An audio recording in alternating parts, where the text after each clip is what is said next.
The Legend of Ochi is a film that captures the essence of myth, nature, and the deeply personal journey of a young girl discovering her place in a world far bigger and more mysterious than she ever imagined.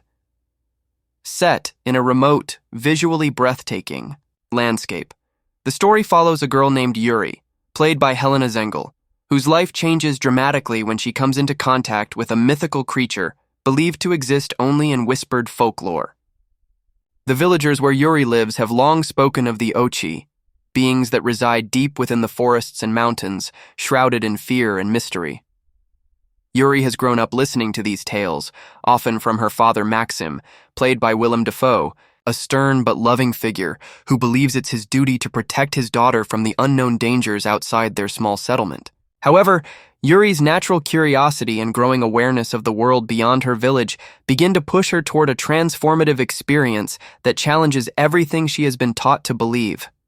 When Yuri discovers a wounded baby Ochi in the forest, her instincts urge her to help the creature rather than fear it. This moment becomes the film's emotional catalyst, setting her on a journey not only to return the creature to its kind, but also to uncover truths about her people, her family, and herself. The Ochi are not the monsters the villagers described. Instead, they are guardians of a forgotten natural order, intelligent and emotionally complex. Yuri's relationship with the baby Ochi grows stronger as they journey together through terrain that's both breathtaking and dangerous. Along the way, she is joined by Petro, played by Wolfhard, a rebellious youth who has his own reasons for escaping village life. Their evolving dynamic adds a layer of adolescent conflict and cooperation that feels authentic and grounded, contributing emotional depth and humor to the narrative. The film is directed by Isaiah Saxon, known for his work in the visual arts and animation, and his first feature-length outing showcases his passion for world-building and storytelling in a way that's incredibly tactile. What makes The Legend of Ochi so visually compelling is its commitment to practical effects. The Ochi creatures, including the baby Ochi, are brought to life using an elaborate blend of puppetry, animatronics, and costume work, all enhanced by stunning matte paintings and natural lighting. The result is a fantasy world that feels lived in and real, offering viewers an immersive experience rarely seen in contemporary cinema, so dominated by digital effects. The landscapes, shot in Romania's Transylvanian mountains and forests, lend an otherworldly authenticity to the film. These locations were carefully chosen for their isolation and natural majesty, reinforcing the themes of untamed wilderness and forgotten magic that permeate the story. Willem Dafoe brings gravitas to the role of Maxim, a man haunted by the past and bound by tradition. His performance as Yuri's father oscillates between warmth and rigidity, mirroring the film's central tension between fear and freedom. Emily Watson plays Dasha, a figure of quiet wisdom and mystery in the village, who eventually becomes an unexpected ally in Yuri's quest.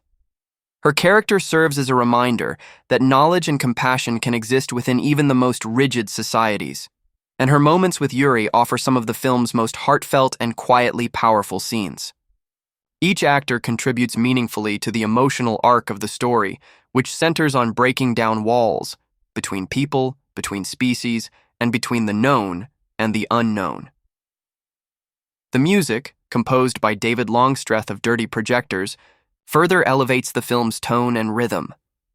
The score uses a mixture of orchestral arrangements, haunting vocals, and folk-inspired instrumentation to evoke a sense of ancient wonder and modern urgency. It blends seamlessly with the film's natural environments, giving the sense that the music itself is part of the world. Several musical themes recur throughout Yuri's journey, subtly reinforcing her internal growth and the evolving relationship she shares with the baby Ochi.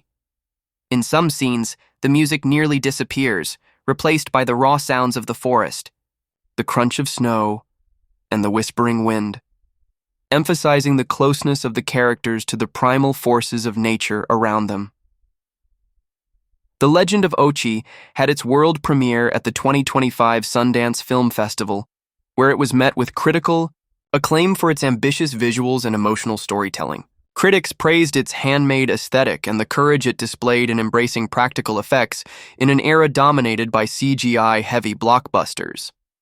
The film's release was initially delayed due to unforeseen circumstances, including natural disasters, affecting the production team, but these setbacks only seemed to increase public interest and anticipation. When it finally received a limited theatrical release on April 18, 2025, followed by a wider release a week later, audiences responded enthusiastically.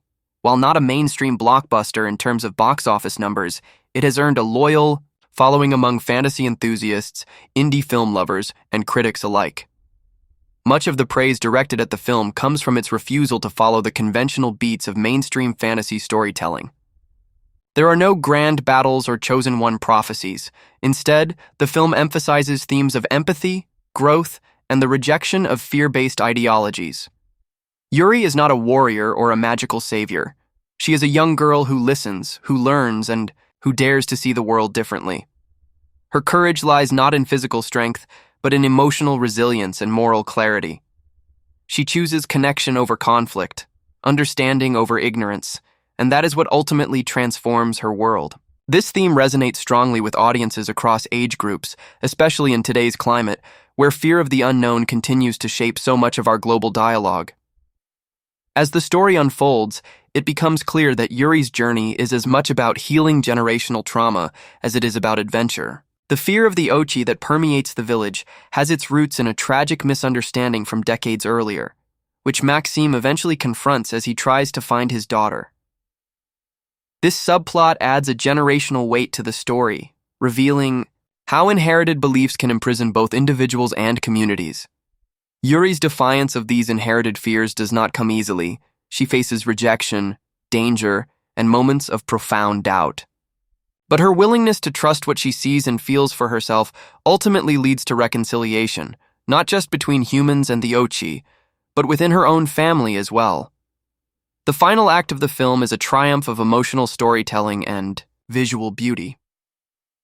Without giving away too much, the climax is both epic and intimate, as Yuri must decide whether to return home or forge a new path entirely. The resolution avoids easy answers, choosing instead to leave viewers with a sense of wonder, possibility, and the idea that the world is still full of mysteries worth discovering. The final scenes linger in the mind, rich with symbolism and quiet power, inviting multiple interpretations and discussions long after the credits roll. In an era where fantasy films often chase spectacle, The Legend of Ochi dares to be quiet, slow, and meditative. It invites viewers to lean in, to look closely, and to feel deeply. It's a film that rewards attention and emotional openness, making it a truly unique entry in modern cinema. The use of handcrafted creatures, on location, shooting, and intimate storytelling sets it apart not just from other fantasy films, but from most contemporary releases across genres. The film's influence will likely extend far beyond its release window, inspiring filmmakers, artists, and audiences to rethink what fantasy can look and feel like on screen. With The Legend of Ochi, Isaiah Saxon has established himself as a filmmaker with a clear vision, one who values artistry, authenticity, and emotional truth above all else. The film is a beautiful reminder that the most powerful stories are often the simplest ones, stories about courage, love, and the desire to understand. It invites us to look past fear and see the beauty in what we don't yet understand. And, in doing so, it carves out a special place for itself in the landscape of modern fantasy cinema, standing tall not just as a film, but as an experience, one that will stay with you long after you leave the theater.